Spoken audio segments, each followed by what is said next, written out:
다음날 편전. 상선이 임금께 고했다. 전하, 좌포도대장 들었사옵니다. 어서 들라 하라.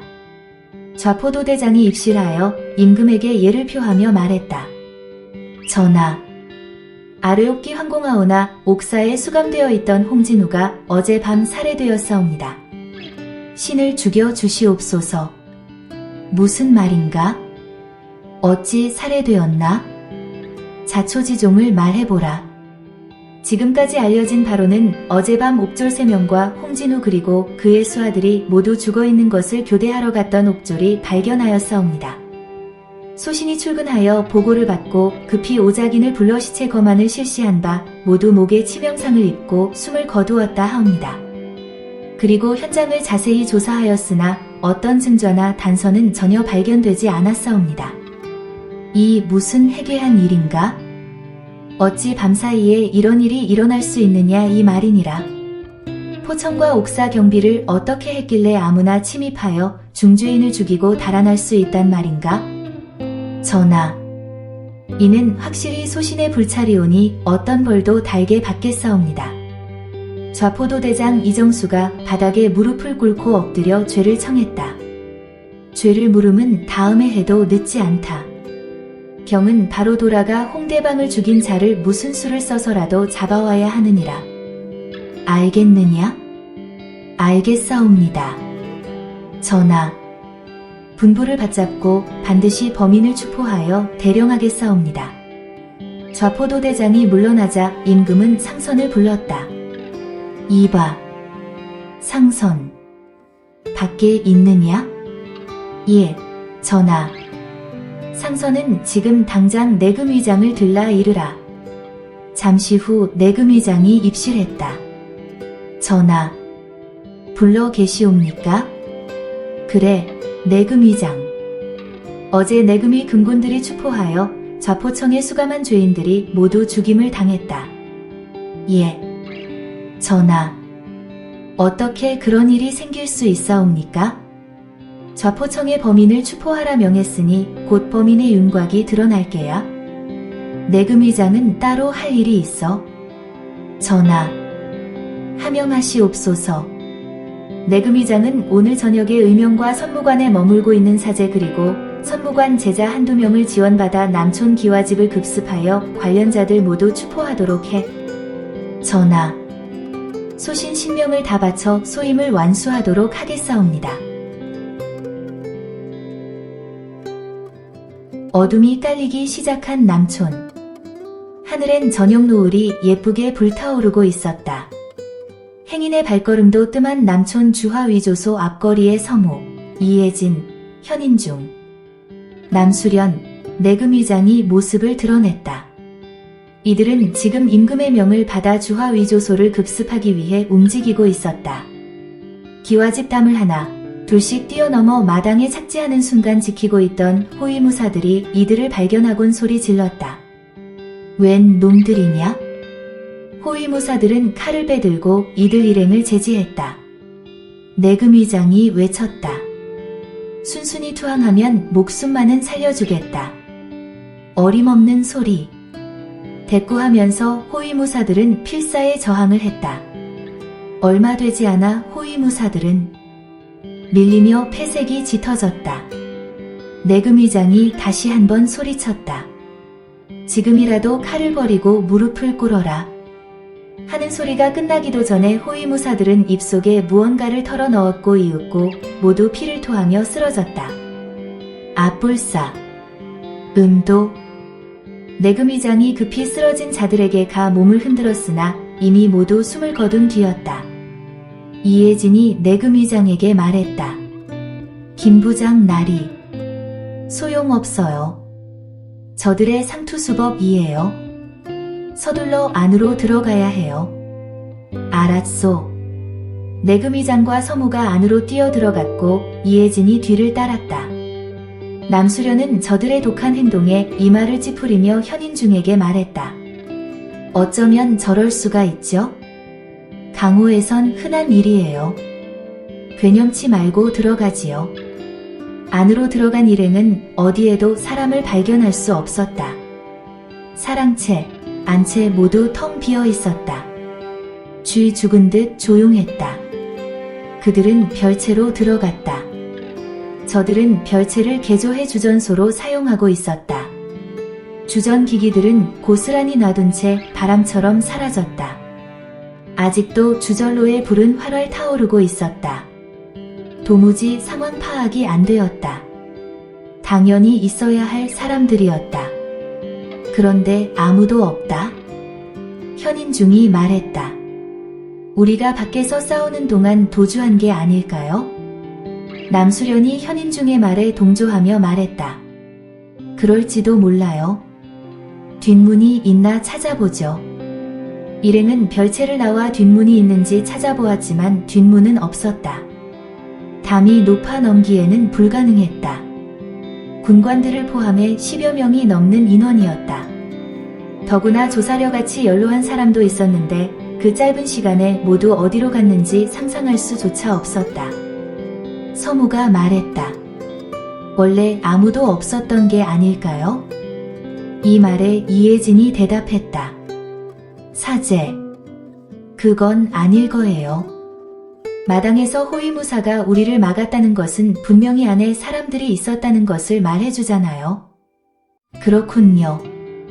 일단 아무도 없는 것이 확인됐으니 여길 봉인하고 철수하는 수밖에 없겠습니다. 내금위장이 모두를 바라보며 말했다. 서무, 현인중, 남수련이 고개를 끄덕거리며 수긍했다. 이혜진은 골똘히 무슨 생각을 하는지 내금위장의 말에도 반응이 없었다. 모두들 그런 이혜진을 바라보았을 때 이혜진이 눈을 크게 뜨고 미소 지었다. 그리곤 입을 열었다. 바로 그거예요. 비밀 통로. 이 집 어딘가에 외부로 통하는 비밀 통로가 있을 거예요. 비밀 통로? 4명이 동시에 외쳤다. 비밀 통로가 아니고서야 바람처럼 사라질 수는 없다고 봐요. 과연 사저답군요.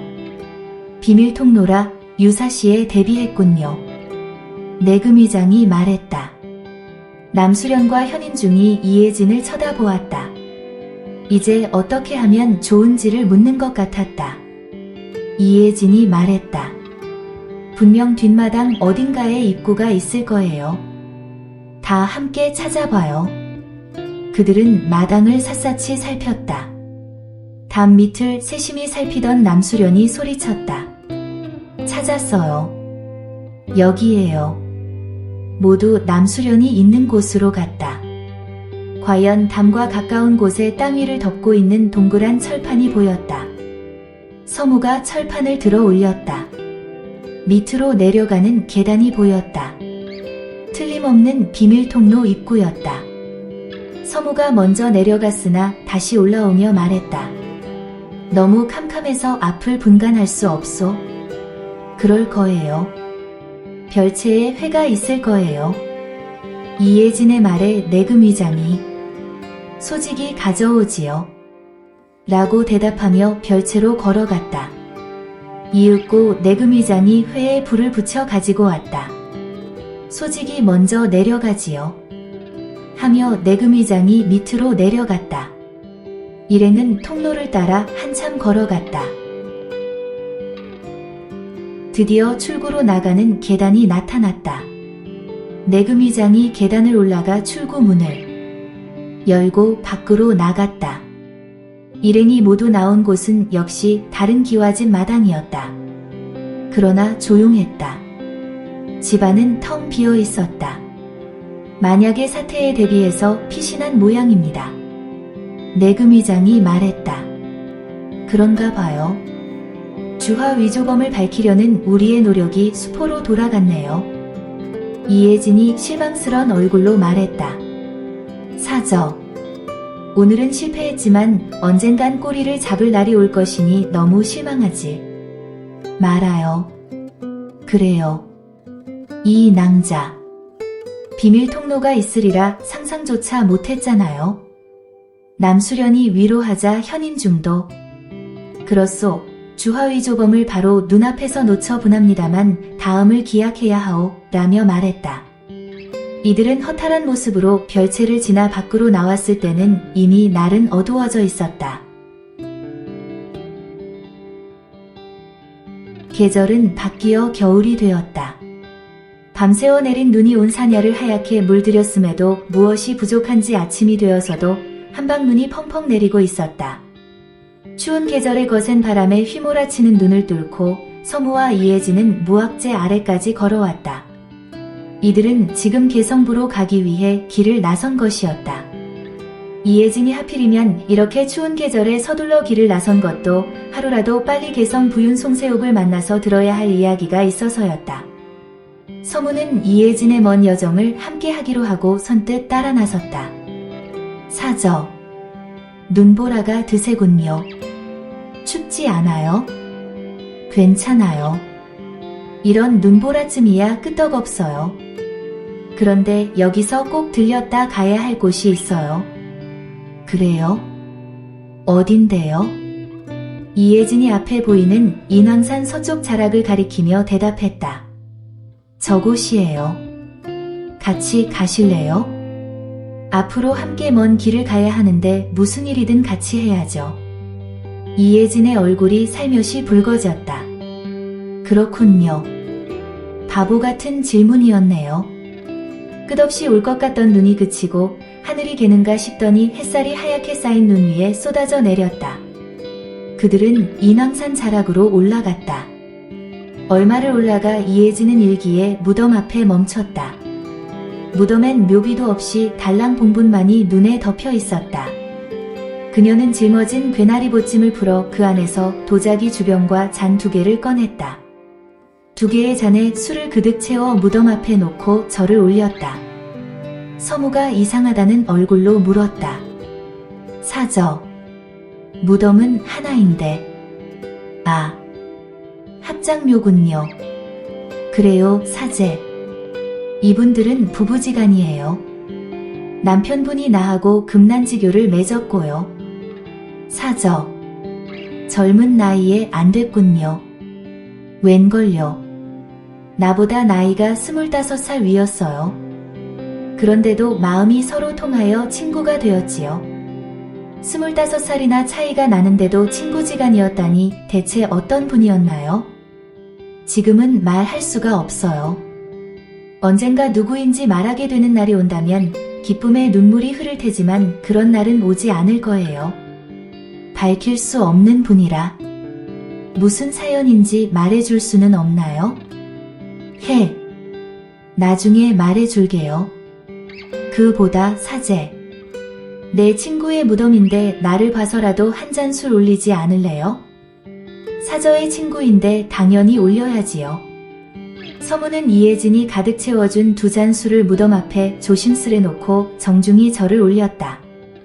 그 순간 부모님의 얼굴이 눈앞에 나타났다 사라졌다. 절을 끝내고 서무가 이혜진을 바라본 그때 이혜진의 고운 2눈에 눈물이 그렁그렁 고여있음을 보았다. 언제나 생기발랄한 모습이었던 그녀의 다른 모습을 보며 서무는 그녀를 꼭 껴안아 주고 싶은 충동이 일었지만 아직 그녀의 속마음을 몰랐기에 참아야만 했다. 사저. 이만 내려가지요. 아, 네 그래요. 내려가요. 그들은 무덤을 향해 머리를 숙여 예를 표하곤 수북이 쌓인 눈을 밟으며 내려가기 시작했다. 이 무덤은 실은 서현창 부부의 묘였다. 그러니 이 무덤이 대역죄인의 무덤임을 누구에게도 말할 수가 없었던 것이다. 더군다나 서무의 내력을 알 수 없는 이혜진으로서는 더더욱 그러했다. 눈길을 걸어 내려오며 이혜진의 머리에 5년 전의 일이 주마등처럼 스쳐 지나갔다.